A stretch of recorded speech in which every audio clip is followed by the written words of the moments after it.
savez, quand on discute, et très souvent je suis invité dans les plateaux de télévision, pas forcément religieuses, où il y a des discussions des fois âpres sur des sujets de société, je me suis trouvé confronté à un argument massif qui a été nul, mais qui est très difficile à répondre.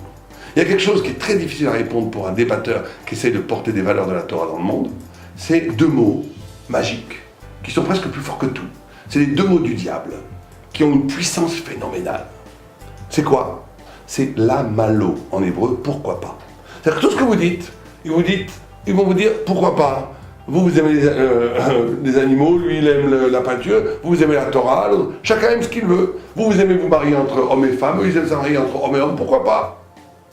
Et donc ce pourquoi pas, j'ai essayé de réfléchir, parce que c'est vrai quand on m'a dit la première fois, mais pourquoi pas quelle femme ne peut pas aller prier au cotel avec des filines sur la tête.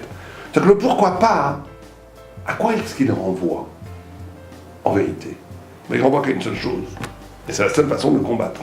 Il renvoie en dernière instance au néant, au vide idéologique, au vide conceptuel, au vide philosophique, à l'absence totale de valeurs poétiques, de valeurs positives, d'affirmation intellectuelle. Pourquoi pas? Ça veut dire tout se vaut, tout est nul. Il n'y a pas de différence entre le bien et le mal, il n'y a pas de différence entre le beau et le laid, il n'y a pas de différence entre la vérité et le mensonge. Tout est une option, tout est lié, en dernier ressort, au désir. Si je désire quelque chose, si je le veux, ça a une valeur.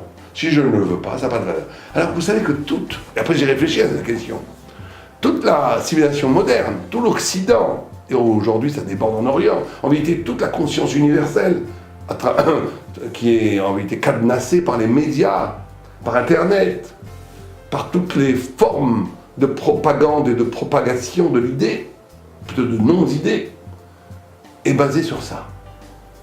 Aujourd'hui, on vous accuse. Pourquoi est-ce que vous interdisez les gens de faire ça et ça et ça et ça? Et c'est à vous de répondre.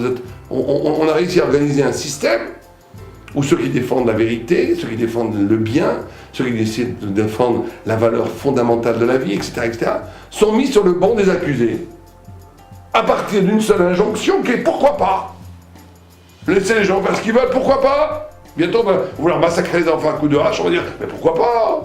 Ils aiment massacrer les enfants à coups de hache. On n'en est pas encore là, parce qu'on dit, oui, mais pour le moment, on permet tout ce qui est affreux, du moment que ça ne tue pas les gens, que ça ne blesse pas les gens. Mais on va y arriver, c'est qu'une question de temps. Et donc, il faut bien comprendre que ce pourquoi pas, il renvoie au plus profond, au vide, au néant, à l'absence absolue d'idées. Et donc, effectivement, si le monde n'a pas d'essence, si le monde n'a pas d'idées, si le monde est vide, si le monde ne bat pas d'une vérité éternelle magnifique, si derrière les choses, il n'y a pas la lumière, il n'y a que les ténèbres et la matière, alors effectivement, pourquoi pas? Tout est pourquoi pas. Et donc, quand on vous pose la question pourquoi pas, il faut être capable d'affirmer la puissance de la vérité. Et la vérité, elle gagne toujours.